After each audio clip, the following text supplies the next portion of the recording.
बोलिए विष्णु भगवान लक्ष्मी माता की जय। मैं आप सभी को ये बताना चाहती हूँ कि हमारे 2 चैनल और भी हैं। मधुर भजन और आरती के लिए मन राखियो और डेली जनरल नॉलेज के क्वेश्चंस के लिए लर्निंग बाय डूइंग। इन दोनों के लिंक डिस्क्रिप्शन बॉक्स में दे दिए हैं। एक बार आप जाकर देखिएगा जरूर। आज मैं आपको मार्गशीर्ष शुक्ल पक्ष की एकादशी मोक्षदा एकादशी व्रत कथा सुनाती हूँ। अगर आपको अच्छी लगी तो लाइक शेयर सब्सक्राइब जरूर कीजिएगा।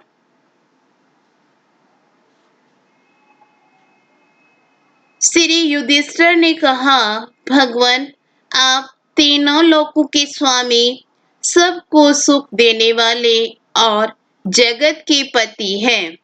मैं आपको नमस्कार करता हूँ।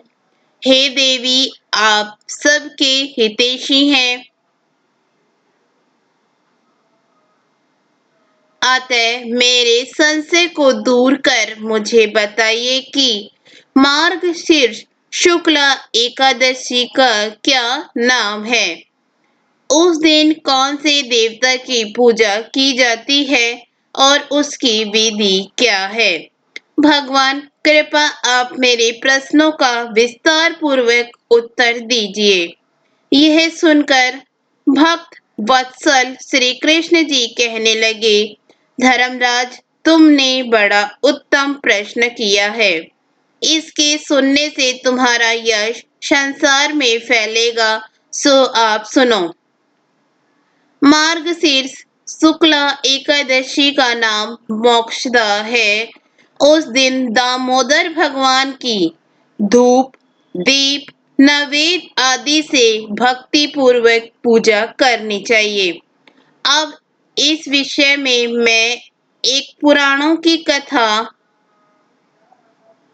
तुमसे कहता हूँ। इस एकादशी के व्रत के प्रभाव से नरक में गए हुए माता पिता पुत्र आदि को स्वर्ग की प्राप्ति हो जाती है। यह कथा आप ध्यान पूर्वक सुनिए। गोकुल नाम के नगर में वेखानस नाम का एक राजा राज्य करता था। उसके राज्य में चारों वेदों के ज्ञाता ब्राह्मण रहते थे। वह राजा अपने प्रजा का प्रभु तव पुत्रवत पालन करता था। एक समय रात्रि को सोते समय राजा ने स्वप्न में देखा कि उसका पिता नरक में पड़ा हुआ है। इससे उसे बड़ा आश्चर्य हुआ और प्रातः होते ही विद्वान ब्राह्मणों के पास जा अपने स्वप्न कथा कहने लगा। मैंने अपने पिता को नरक में पड़ा देखा है और उन्होंने मुझसे कहा है कि हे पुत्र, मैं नरक में पड़ा हूँ। यहाँ से तुम किसी भी प्रकार मेरी मुक्ति करो। जब से उनके ये वचन मैंने सुने हैं, मेरे मन में बड़ी अशांति हो रही है। मुझे इस राज्य धन पुत्र स्त्री हाथी घोड़े आदि में कुछ भी सुख प्रतीत नहीं होता।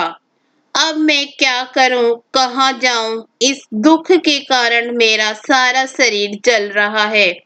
अब आप कृपा करके कोई तप दान व्रत आदि ऐसा उपाय बताइए जिससे मेरे पिता की मुक्ति हो जाए। उस पुत्र का जीवन व्यर्थ है जो अपने माता पिता का उद्धार न कर सके। एक उत्तम पुत्र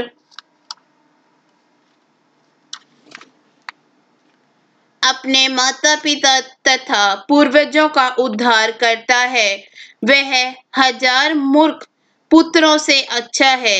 जैसे एक चंद्रमा सारे जगत में प्रकाश कर देता है, परंतु हजारों तारे नहीं कर पाते।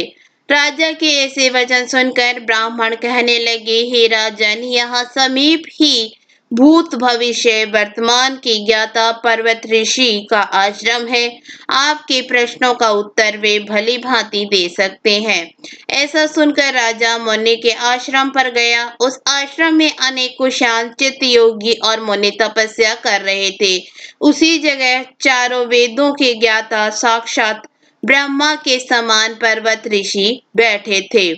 राजा ने वहां जाकर उनको साष्टांग प्रणाम किया। पर्वत मुनि ने राजा से कुशल पूछी। राजा ने कहा, महाराज, आपकी कृपा से मेरे राज्य में सब कुशल हैं, परंतु अकस्मात एक विघ्न आ गया है जिससे मेरे मन में अत्यंत अशांति हो रही है। ऐसा सुनकर पर्वत मुनि ने एक क्षण के लिए अपनी आंखें बंद की और भूत भविष्य को विचारने लगे। फिर बोले, राजन, मैंने योग बल से तुम्हारे पिता के सब कुकर्मों को जान लिया है। उन्होंने पूर्व जन्म में कामातुर होकर एक पत्नी को रति दी, परंतु सोत के कहने पर दूसरी पत्नी को ऋतु दान मांगने पर भी नहीं दिया। उसी पाप कर्म के फल से तुम्हारे पिता को नरक में जाना पड़ा। तब राजा बोला, महात्म मन, मेरे पिता के उद्धार के लिए कोई उपाय बताइए। पर्वत मुनि बोले, राजन, आप मार्गशीर्ष शुक्ला एकादशी को उपवास करें और उस उपवास के पुण्य को अपने पिता को संकल्प कर दें।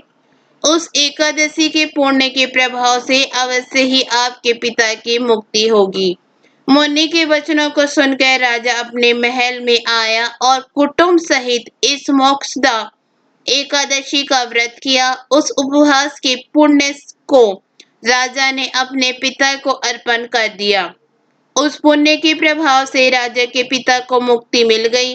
वह स्वर्ग को जाते हुए अपने पुत्र से कहने लगा कि हे पुत्र, तेरा कल्याण हो। मार्गशीर्ष मास के शुक्ल पक्ष की इस मोक्षदा एकादशी का जो व्रत करते हैं, उनके समस्त पाप नष्ट हो जाते हैं और अंत में स्वर्ग लोक को पाते हैं।